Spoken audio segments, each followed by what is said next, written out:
अस्सलामुअलैकुम। ये एक लेक्चर है canonical quantization of real Klein Gordon field के ऊपर। और मेरी ये वीडियो बनाने का मकसद ये है कि अक्सर जब स्टूडेंट्स क्वांटम फील्ड थ्योरी पढ़ते हैं तो वो कंफ्यूज हो जाते हैं कि जब पहले जो उसका सिस्टम होता है जो स्टडी करते हैं वो क्लैन गॉर्डन फील्ड होती है। और क्लैन गॉर्डन फील्ड का जो सोल्यूशन होता है वो कभी कभार विदाउट लॉट ऑफ डिटेल दिया हुआ होता है बुक्स में, और लेक्चर्स में भी बहुत सारे टीचर्स जो है डिटेल में नहीं जाते। तो मेरा मकसद ये है कि मैं इस लेक्चर में स्टेप बाय स्टेप आपको दिखाऊं कि किस तरह ये सोल्यूशन जो है इंतहाई नेचुरली आता है। और सबसे बड़ा मसला जो होता है स्टूडेंट्स को क्वांटम फील्ड थ्योरी में वो ये है कि उनकी प्री रिक्विजिट्स क्लियर नहीं होते। तो वो चीज़ें जो उनको पहले से पता होनी चाहिए, तो वो भी मैं यहाँ बताते रहूँगा और बहुत सी चीज़ें रिव्यू भी करते रहूँगा। तो ये मकसद है इस लेक्चर का। तो जैसे मैंने कहा, मैं यहाँ पर बहुत सारी चीज़ें रिव्यू करूँगा कि कैनोनिकल क्वांटाइजेशन होती क्या है क्वांटम मैकेनिक्स के अंदर। और और हम जो है बेसिकली क्लैंक गॉर्डन थ्योरी को हार्मोनिक ऑसिलेटर के जो सोल्यूशन जो है जो क्वांटम मैकेनिक्स में होता है उसी की तरह सॉल्व करते हैं। तो हम हार्मोनिक ऑसिलेटर को जो है रिव्यू करेंगे क्लासिकल मैकेनिक्स में, फिर क्वांटम मैकेनिक्स में, फिर हम कैनोनिकल क्वांटाइजेशन को देखेंगे फील्ड थ्योरी में कैसे हो सकती है, और फिर हम क्लैंक गॉर्डन फील्ड का भी एक रिव्यू कर लेंगे क्लासिकल फील्ड की थ्योरी के अंदर उसको किस तरह लिखते हैं। और ये बेसिकली अभी तक जो है सारे रिव्यू चल रहे हैं। और असल चीज़ जो है कि क्लैन गॉर्डन फील्ड की जो सोल्यूशन होता है क्वांटम मैकेनिक्स में वो कैसे आता है, उसका एग्जैक्ट फॉर्म कैसे आती है, वो फिर हम एंड में हम उस तक पहुंचेंगे। तो कैनोनिकल क्वांटाइजेशन होती क्या है? क्वांटम मैकेनिक्स में हम क्या करते हैं, हम अपने डायनामिकल वेरिएबल्स को यानी कि पोजीशन और मोमेंटम को लेते हैं और ऑपरेटर्स में उनको प्रमोट कर लेते हैं। अब वो वेरिएबल्स नहीं रहे क्लासिकल मैकेनिक्स की तरह, अब वो ऑपरेटर्स बन गए। फर्दरमोर ये ऑपरेटर्स जो हैं इन पे हम कैनोनिकल क्वांटाइजेशन एक रिलेशन है उसको इम्पोज करते हैं, यानी कि एक्स आई और P J K commutator I H bar delta I J K बराबर होता है। हिच बार जो है यहाँ पर नेचुरल यूनिट्स में हम 1 लेते हैं, तो नेचुरल यूनिट्स चल रहा है इस पूरे लेक्चर में जो कि स्टैंडर्ड क्वांटम फील्ड थ्योरी के अंदर। तो एक्स तो आपस में कम्यूट करता है, वो 0 आता है उनका कम्यूटेटर, और पी का भी 0 आता है। तो ये बेसिकली सिंपल कम्यूटेशन रिलेशन है क्वांटम मैकेनिक्स के। अच्छा, अब हार्मोनिक ऑसिलेटर जो कि हमारी एनालिगस जो प्रॉब्लम है क्वांटम मैकेनिक्स में, हम उसको पहले क्लासिकल मैकेनिक्स में देख रहे हैं, तो लैग्रांजियन फॉर्मुलेशन के अंदर। तो ये लैग्रांजियन होता है हार्मोनिक ऑसिलेटर का। पहली टर्म जो है मास टर्म है और किनेटिक टर्म है, और सेकंड टर्म जो पोटेंशियल टर्म है ये डिफाइन करती है हार्मोनिक ऑसिलेटर को, हाफ की एक्स स्क्वायर ये पोटेंशियल है। तो हम इक्वेशन ऑफ मोशन निकालने के लिए पहले लैग्रांज इक्वेशन लगाते हैं, जो कि ये हैं। आपको पहले से ये सारी चीज़ें पता होनी चाहिए। इसमें लैग्रांजियन लगाएं तो आपके पास हार्मोनिक ऑसिलेटर की इक्वेशन आ जाएगी। डिवाइड बाय एम करें तो के ओवर एम को हम ओमेगा स्क्वायर बोल देते हैं, और इस तरह भी हम हार्मोनिक ऑसिलेटर इस इक्वेशन ऑफ मोशन को लिख सकते हैं कि टाइम डेरिवेटिव का स्क्वायर प्लस ओमेगा स्क्वायर है और एक्स हमारा उस बाहर है। तो ये ऑपरेटर फॉर्म में हमने लिखा हुआ है। अब हार्मोनिक ऑसिलेटर को अब क्वांटम मैकेनिक्स में हम जो है हमेशा हैमिल्टोनियन के अंदर काम करते हैं, कैनोनिकल क्वांटाइजेशन के अंदर। एक दूसरा तरीका भी है जो लैग्रांजियन के साथ होता है, जो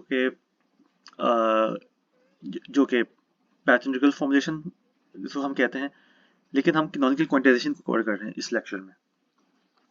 तो कॉन्जुगेट मोमेंटम सबसे पहले हम निकालते हैं, जो कि p equals to partial L partial x dot से आता है, और वो simple p equals to m v वाला फॉर्मूला बन जाता है। इस प्रॉब्लम के अंदर बहुत सिंपल प्रॉब्लम है इसलिए सिंपल मोमेंटम बन रहा है। और हैमिल्टोनियन जो है उसमें p v माइनस एल करके ये आ जाता है। अगेन ये रिव्यू चल रहा है सिर्फ। इसके आगे से हम m को 1 कर लेंगे, और इसकी वजह ये है ताकि हम एक आराम से एनालॉजी बना सकें क्वांटम फील्ड थ्योरी के साथ। तो हार्मोनिक ऑसिलेटर को सॉल्व करने के लिए क्वांटम मैकेनिक्स में हम लैडर ऑपरेटर्स यूज करते हैं, तो उनको यहाँ पहले इंट्रोड्यूस करवाते हैं। क्वांटम मैकेनिक्स में जाने के लिए हमने एक्स और पी को ऑपरेटर्स बना दिया, उन पे जो है ये कैनोनिकल क्वांटाइजेशन रिलेशन लगा ली, और अब हम लैडर ऑपरेटर्स डिफाइन करते हैं इस तरह। तो एक्स और पी जो हैं उनके लीनियर कॉम्बिनेशंस हैं ए और ए डैगर, जिनको लैडर ऑपरेटर्स बोल रहे हैं। तो ए को हम कहते हैं लोअरिंग ऑपरेटर और ए डैगर को कहते हैं रेजिंग ऑपरेटर। और क्योंकि ये लीनियर कॉम्बिनेशन है हम इनको इन्वर्स भी कर सकते हैं, एक्स और पी को भी हम इन टर्म्स ऑफ ए और ए डैगर लिख सकते हैं, और वो सिंपल ये फॉर्मूला आ जाता है। अब ए और ए डैगर में हम तमाम के तमाम प्रॉब्लम्स को ट्रांसलेट कर रहे हैं, तो चेंज ऑफ वेरिएबल्स हम कर रहे हैं एक्स पी से ए डैगर में। तो कम्यूटेशन रिलेशन जो था जो एक्स और पी का था वो ए और ए डैगर का कम्यूटेटर बन जाएगा, जो कि 1 के बराबर होगा। या आई नहीं आएगा या 1 आएगा। हैमिल्टोनियन को भी आप उसमें x और p इंसर्ट करें तो ये आ जाएगा। और फर्दर ये कम्यूटेटर्स होते हैं जो कि यूजफुल होते हैं, और ये भी आप करके देख सकते हैं, काफ़ी सिंपली आ जाएंगे। और असल प्रॉब्लम सॉल्व करने का मकसद क्या होता है? मकसद ये होता है कि हम उसकी तमाम स्टेट्स निकाल लें उस प्रॉब्लम की, और उनकी सारी एनर्जीज निकाल लें। तो लोएस्ट एनर्जी स्टेट जो है उसको हम जीरो बोल रहे हैं। वो डिफाइंड होती है एज कि जब लोडिंग ऑपरेटर उस पर अप्लाई हो तो फिर कुछ भी नहीं आए, जीरो आ जाए, तो फर्दर आप नीचे नहीं जा सके। तो इस तरह हम हार्मोनिक ऑसिलेटर की जो है ग्राउंड स्टेट डिफाइन करते हैं, और हैमिल्टोनियन उस पर अप्लाई करें तो उसकी एनर्जी आ जाती है हाफ ओमेगा। और हाई एनर्जी स्टेट्स जो आप डिफाइन करते हैं वो कैसे करते हैं? रेजिंग ऑपरेटर से, कि आप जीरो के ऊपर रेजिंग ऑपरेटर लगाएं तो फर्स्ट एनर्जी स्टेट, एक और लगाएं तो सेकंड, तो nth लगाएं तो nth एनर्जी स्टेट आ जाएगी। और उसकी जो एनर्जी होती है वो n प्लस हाफ ओमेगा होती है। तो ये एक बेसिक रिव्यू था क्वांटम मैकेनिक्स में हार्मोनिक ऑसिलेटर का। अभी तक यहाँ पर आप कहीं ना कहीं कंफ्यूज हुए तो आपको पता चल जाएगा कि क्या चीज़ आपको आगे पढ़नी है। इसके यहाँ तक अगर आपको समझ में नहीं आ रहा तो आपको आगे भी समझ में नहीं आने वाला। तो लैडर ऑपरेटर्स को हमने देखा कि बहुत इजी वे है हार्मोनिक ऑसिलेटर प्रॉब्लम को सॉल्व करने का इन क्वांटम मैकेनिक्स। अब हम आते हैं अपनी एक्चुअल प्रॉब्लम के ऊपर, जो कि फील्ड थ्योरी में है। सबसे पहले तो एक रिव्यू कर लेते हैं कैनोनिकल क्वांटाइजेशन फील्ड थ्योरी में होती कैसे है। तो फील्ड थ्योरी में हमारे पास फाई जो फील्ड होती है उसको हम ऑपरेटर के तौर पे प्रमोट करेंगे, नॉट एक्स और पी को, फाई हो। और फाई की भी जो कॉन्जुगेट फील्ड होगी पाई, जो कि partial L partial phi dot से आएगी, उसको भी हम प्रमोट करेंगे। और ये दोनों फील्ड जो है तमाम जो है ऑल स्पेस पे डिफाइंड है। तो एक्स को हमने यहाँ पर स्पेस से रिप्रेजेंट किया हुआ है, और इनकी जो है, क्योंकि फाई और पाई कैनोनिकल वेरिएबल्स हैं हमारे पास फील्ड थ्योरी में, तो इनका कैनोनिकल कंप्यूटेशन रिलेशन इन दोनों के बीच में बनेगा, एक्स और पी के बीच में नहीं बनेगा। तो फाई ऑफ एक्स और पाई ऑफ वाई है, और इनका कम्यूटेटर आई एच बार होता है वैसे, लेकिन एच बार हमने 1 लिया हुआ है। और at the same point in space इनका ये कम्यूटेटर बनेगा, डिफरेंट पॉइंट्स पे ये जीरो हो जाएगा। तो फाई तो आपस में कम्यूट करेंगे और पाई भी करेंगे, same as in quantum mechanics. अब हम आते हैं अपनी एक्चुअल प्रॉब्लम पे, क्लाइन गॉर्डन फील्ड थ्योरी। उसका लैग्रांजियन फॉर्मुलेशन जो है हम पहले देख रहे हैं, तो लैग्रांजियन हमने लिख दिया। अब यहाँ पर फर्स्ट टर्म जो है वो किनेटिक टर्म है, सही है, और सेकंड टर्म जो है मैस टर्म है। हमारे पास जो पार्टिकल मैकेनिक्स में क्या था, किनेटिक टर्म ही मैस टर्म थी, और हाफ के एक्सिस का एक पोटेंशियल अलग से था। तो यहाँ पर एक डिफरेंस है, ये एग्जैक्ट 1-to-1 करस्पॉन्डेंस नहीं है। और यहाँ पर आप देखिए किनेटिक टर्म में भी जो डेरिवेटिव्स हैं वो टाइम भी हैं और स्पेस भी हैं, तो डिफरेंस है। ये सीधी सीधी एक हार्मोनिक ऑसिलेटर की प्रॉब्लम नहीं है, लेकिन हमने इसको ट्रांसलेट करना है इनको हार्मोनिक ऑसिलेटर प्रॉब्लम सॉल्व करने के लिए। तो सबसे पहले तो इक्वेशन ऑफ मोशन निकाल लेते हैं। Euler Lagrange equations field theory में ये होती हैं, इनमें आप लैग्रांजियन लगाएं तो आपके पास ये हम क्लाइन गॉर्डन इक्वेशन निकल के आ गई है। एक सिंपल सी इक्वेशन है, इसको एक्सपेंड कर सकते हैं आप कि टाइम डेरिवेटिव और स्पेस डेरिवेटिव अलग लिख लें। और जैसे कि आप देख सकते हैं कि टाइम डेरिवेटिव तो आ रहा है और कांस्टेंट टर्म भी आ रही है जो मास टर्म बन रही है, लेकिन ये एक्स्ट्रा टर्म जो आ रही है ना डेल स्क्वायर, जो स्पेस डेरिवेटिव वाली आ रही है, इसकी वजह से ये एग्जैक्ट हार्मोनिक ऑसिलेटर वाली प्रॉब्लम नहीं बन रही। तो किसी तरह अगर हम इसको हटा सकें या इसको किसी तरह कांस्टेंट के बराबर कर सकें तो ये m स्क्वायर के अंदर प्लस हो जाएगा, और हमारे पास सिंपल हार्मोनिक ऑसिलेटर की इक्वेशन ऑफ मोशन बन जाएगी। तो ये हमारा मकसद है, ये हमें करना है, सही है। तो ये करने के लिए हम जाएंगे फोरियर स्पेस, मोमेंटम स्पेस में। तो कैसे मोमेंटम स्पेस में ये हमारे पास होगा ये देख लेते हैं। तो क्लाइन गॉर्डन फील्ड को हम सबसे पहले फोरियर स्पेस में एक्सपेंड करते हैं। तो ये हमने सम या फिर इंटीग्रल ले लिया इन मोमेंटम स्पेस, और एक्सपेंड कर लिए। ये हमारे 5p ऑफ t जो है मोमेंटम स्पेस के अंदर बेसिस है हमारी, basis e to the i p dot x है, और ये हमारा वो जो सारे कोफिशिएंट्स आ गए 5p ऑफ t। और तो ये हमारे पास जो है फील्ड हो गई इन मोमेंटम स्पेस, जो कि कोफिशिएंट्स हैं इन स्पेसेस की।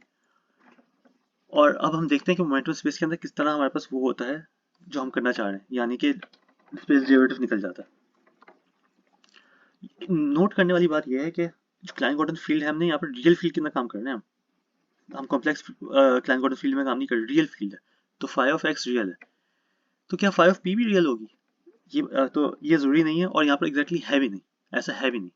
वो इसलिए रियल होने का मतलब क्या है कि अगर आप यहाँ कॉन्जुगेट मोमेंट कॉन्जुगेट आप कॉम्प्लेक्स कॉन्जुगेट लगाएंगे तो आपके पास वापस फाई आ जाना चाहिए, लेकिन राइट हैंड साइड पर लगा के देखें क्या होगा, आपके पास ये माइनस आई आ जाएगा, और इस माइनस आई को हटाने के लिए जो है p टू माइनस पी आपको यू सब्सटीट्यूशन करनी पड़ेगी, लेकिन वो तभी कर सकते हैं जब phi of minus p phi star of p के बराबर हो।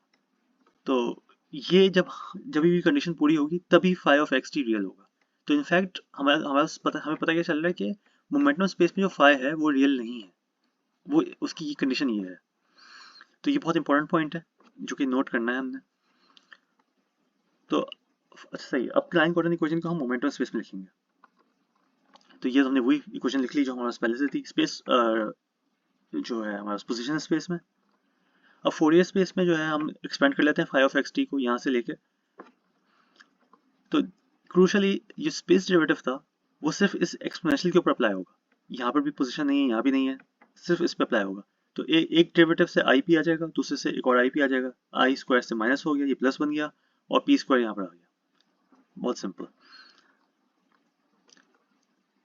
तो हमने उस जो हमारा जो ऑपरेटर था उसको हमने इंटीग्रल के अंदर ले गए, और यहाँ पर देखें क्या रहा है। ये तो बेसिस है हमारी एक्सपोनेंशियल, तो अगर हम इन्फिनिट सम कर रहे हैं और इस चीज़ का वो जीरो आ रहा है, और ये तो ऑब्वियसली बेसिस जीरो नहीं है, एक्सपोनेंशियल जीरो नहीं होता नहीं है, तो लिहाजा ये जो अंदर वाली चीज़ है यही जीरो होगी। सही, ये तो बहुत एक सिंपल आर्गुमेंट जो कि फिजिक्स में बहुत यूज होती है, और हमने प्रूव कर लिया कि जो ऑपरेटर अप्लाई हो रहा है on the momentum space phi वो जीरो है। तो ये हमारे पास एक इक्वेशन आ गई जो कि आप देख सकते हैं कि इक्वेशन ऑफ मोशन है इन मोमेंटम स्पेस। और ये पी स्क्वायर जो है for each individual P, her individual P के लिए ये इक्वेशन जो है जीरो दे रही है, और फॉर इंडिविजुअल पी जो है ऑब्वियसली ये कांस्टेंट है, तो ये p square plus m square उसको हमने ओमेगा पी स्क्वायर लिख लिया। तो एग्जैक्टली वही इक्वेशन बन गई क्योंकि हार्मोनिक ऑसिलेटर की इक्वेशन बन रही थी, time derivative plus some constant, और ये कांस्टेंट ओमेगा पी स्क्वायर है यहाँ पर। तो ये बेसिकली क्या है, ये इक्वेशन ऑफ मोशन बनने के लिए हार्मोनिक ऑसिलेटर की विद फ्रीक्वेंसी ओमेगा पी। सही, ओमेगा इसका स्क्वायर रूट लेंगे तो हमारे पास जो है हमारे पास फ्रीक्वेंसी आ जाएगी। तो हर मोड पी, हर फोरियर मोड पी जो है एक इंडिपेंडेंट हार्मोनिक ऑसिलेटर है मोमेंटम स्पेस में। तो इसलिए हमने हार्मोनिक ऑसिलेटर की जो वो टेक्निक्स थी उनको रिव्यू किया, और अब मोमेंटम स्पेस के अंदर हम हार्मोनिक ऑसिलेटर की जो टेक्निक्स हैं वो लगा सकते हैं। सही है। तो हम पहले अगर कंपेयर करें इक्वेशन ऑफ मोशन, ये हमारी इक्वेशन ऑफ मोशन है इन क्वांटम मैकेनिक्स या क्लासिक इन पार्टिकल मैकेनिक्स, और इन फील्ड थ्योरी ये इक्वेशन है। तो टाइम डेरिवेटिव तो वैसे ही है, ओमेगा स्क्वायर की बजाय ओमेगा पी स्क्वायर आ रहा है फॉर मोड पी, हमारे पास इक्वेशन ट्रू है, और एक्स की बजाय यहाँ फाई ऑफ पी टी आ रहा है। तो एक 1-to-1 रिलेशनशिप हमारे पास बन रही है एक्स और फाई ऑफ पी टी में। तो क्रूशली ये फाई ऑफ एक्स नहीं है, मोमेंटम स्पेस के अंदर रिलेशनशिप बन रही है, पोजीशन स्पेस में नहीं बन रही। और वही मोमेंटम स्पेस में जो हमारे पास ओमेगा है वो वही उस ओमेगा के साथ कॉरस्पॉन्ड कर रहा है।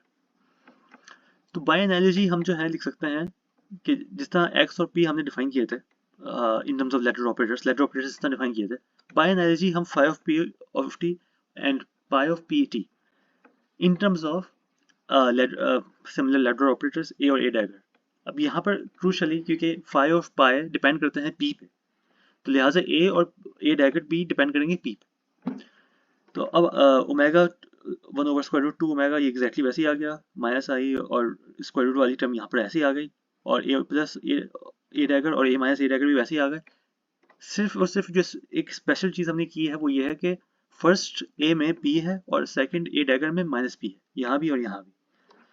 और यह क्यों किया है? इसकी वजह यह है कि क्रिएशन ऑपरेटर जो है उसमें माइनस पी हमने क्यों है, ताकि five star of P T five of minus P of T के बराबर हो। याद करें हमने पहले क्या किया था, हमने कहा था कि five of x T position space में फाइव हमारे क्लाइन गॉर्डन फील्ड रियल है, और उसकी मोमेंटम स्पेस में ये रिलेशनशिप बन रही थी। तो ये आप करके देख लें, ये रिलेशनशिप तभी ट्रू होगी इन दिस एक्सपेंशन जब यहाँ पर माइनस पी आएगा, अगर नहीं आएगा तो फिर ये ट्रू नहीं हो सकती। ये बिल्कुल सिंपल सी जो है एक कंडीशन हमने लगाई है, और यहाँ पर उस समय पता लिया माइनस पी आना चाहिए। अच्छा जी, अब हम फील्ड को डिकम्पोज कर सकते हैं। तो ये हमारे पास पोजीशन स्पेस में हमने जो हमारी एक्सपेंशन थी वो है, और फाई ऑफ पी टी हमने जो निकाला था वो हमने यहाँ पर लगा लिया। तो ये हमारे पास वो सोल्यूशन आ गया जो मैं कह रहा था कि बुक्स में यूजुअली दिया होता है और ज़्यादा डिटेल्स में नहीं दिया होता। तो ये मैंने आपको दिखा दिया कि कैसे आता है, या फिर ये दूसरे फॉर्म में दिया होता है, इस फॉर्म में कि जो एक्सपोनेंशियल वो आप अंदर लेके चले जाते हैं और यहाँ पर क्या करते हैं, पी टू माइनस पी वाली जो है यू सब्सटीट्यूशन कर लेते हैं, तो उससे हम पी बन जाता है और एक्सपोनेंशियल में यहाँ माइनस आ जाता है।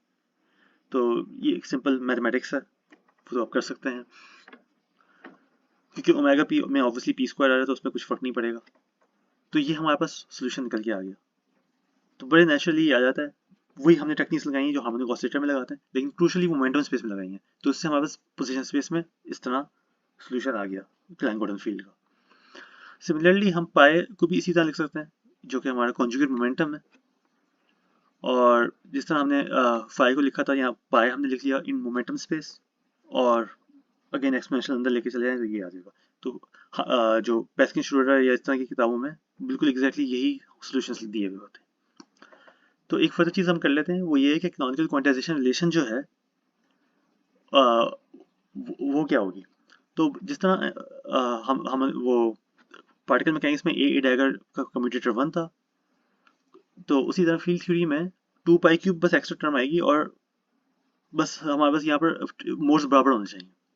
तो ये पी है तो ये पी डैगर या मोड्स बराबर होना चाहिए, वो हमने यहाँ इम्पोज किया हुआ है। अब 2 पाई क्यूब एक्स्ट्रा क्यों आ रहा है? वो इसलिए आ रहा है क्योंकि हमने जो इम्पोज की थी, जो कैनोनिकल क्वांटाइजेशन रिलेशन इम्पोज की थी फाई और पाई के बीच में, वो हमारे पास आनी चाहिए इसके जरिए, और वो हम वेरीफाई कर सकते हैं। तो फाई और पाई जो था, उसके अंदर जो हम फाई और पाई पिछली स्लाइड से जो हमने दिए थे वो अब डाल के देख लें, तो वो ये बन जाएंगे, ये फाई से आ रहा है, ये पाई से आ रहा है, ये फाई है, ये पाई है, और ऑब्वियसली ये एक्स और वाई इनके डिफरेंट है, और इनके मोमेंटम है वो भी डिफरेंट होंगे, जबकि यहाँ पर पी और क्यू के अलग इंटीग्रल्स हैं। तो इनमें हमने क्या किया है, एक ए डैगर के साथ कम्यूटेटर बनेगा और ए डैगर का ए के साथ, सेम वाले तो जीरो जाएंगे, और यहाँ पर हमने बस इसको साथ करके लिख लिया है, और ये कम्यूटेटर हमने यहाँ से लगा लिया। ये 2 पाई क्यूब से 6 की बजाय यहाँ 3 हो गया, ये पी और क्यू बराबर पी और जो है क्यू थे वो बराबर नहीं है, पी और माइनस क्यू के बराबर होगा, लेकिन ऑब्वियसली यहाँ पी स्क्वायर आता है, क्यू स्क्वायर आता है, तो इसलिए ये कैंसिल हो जाएंगे, और यहाँ पर पी ये माइनस हो गया तो इसकी वजह से माइनस आ गया। और ये जो है ये बहुत सिंपल फॉर्मूला है, जो कि डिराक डेल्टा फंक्शन की इंटीग्रल रिप्रेजेंटेशन है ये। अगेन ये चीज़ आपको पहले से आनी चाहिए, लेकिन ये आप सर्च कर सकते हैं डिराक डेल्टा फंक्शन की इंटीग्रल रिप्रेजेंटेशन क्या होती है, वो ये होती है। तो ये डिराक डेल्टा फंक्शन बन रहा है एक्स और वाई का, एक्स माइनस वाई का, सिंपल। तो यहाँ पर हमने जो है हम क्लाइन-गॉर्डन थ्योरी को सॉल्व किया है यूजिंग द हार्मोनिक ऑसिलेटर फॉर्मुलिज्म, जो लैडर ऑपरेटर का फॉर्मुलिज्म है क्वांटम मैकेनिक्स में। फर्दर मोर हम आगे क्या कर सकते हैं, हैमिल्टोनियन को भी इस तरह लिख सकते हैं, हम स्टेट डिफाइन कर सकते हैं और सारी चीज़ें कर सकते हैं, लेकिन इस लेक्चर में हम ये सब नहीं कर रहे। इस लेक्चर में हमारा मकसद था सिर्फ फील्ड का एक्सपेंशन कहाँ से आता है वो लिखना, और हमने देख लिया कि जो कम्यूटेशन रिलेशन बनता है वो क्या बनता है, बस हमने इतना किया है। और आप देख सकते हैं काफ़ी सिंपल है, अगर आपको पहले से चीज़ें आती हैं जो कि प्री रेक्विजिट्स हैं, quantum mechanics, Fourier transforms, Dirac delta function, Lagrangians, Hamiltonians, field classical field theory, ये सारी चीज़ें आपको पहले से आनी चाहिए, और उसके बाद ये काफ़ी नेचुरली आ जाता है। और थैंक यू फॉर लिसनिंग, और कोई सवाल हो तो आप कमेंट्स में कर सकते हैं। Thank you.